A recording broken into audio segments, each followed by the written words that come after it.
વલસાડ જિલ્લામાં ભારે વરસાદને લઈને હવામાન વિભાગે 6 તારીખ સુધી રેડ એલર્ટ જાહેર કર્યું છે। રેડ એલર્ટને પગલે જિલ્લા વહીવટીતંત્ર સંપૂર્ણ એલર્ટ મોડમાં આવી ગયું છે અને તમામ વિભાગોને સતર્ક રહેવા સૂચના આપવામાં આવી છે। આજે જિલ્લામાં આશરે 7 ઇંચ વરસાદ નોંધાતા અનેક નીચાણવાળા વિસ્તારોમાં પાણી ભરાયા છે, જ્યારે સલામતીના ભાગરૂપે 27 રસ્તાઓ બંધ કરવામાં આવ્યા છે। કોઈપણ આપત્તિજનક સ્થિતિનો સામનો કરવા એનડીઆરએફ અને એસડીઆરએફની ટીમો પણ જિલ્લામાં તૈનાત કરવામાં આવી છે।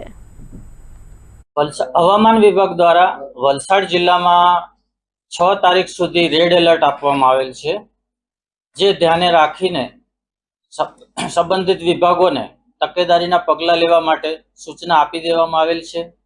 તેમજ હાલમાં જે ઓવરટેપિંગને કારણે જે રસ્તાઓ બંધ થયેલ છે, જે પૈકી પંચાયતના કુલ 25, સ્ટેટ હાઈવેના 1 તેમજ અન્ય માર્ગો 1 એમ મળીને કુલ 27 રસ્તાઓ બંધ કરવામાં આવેલ છે।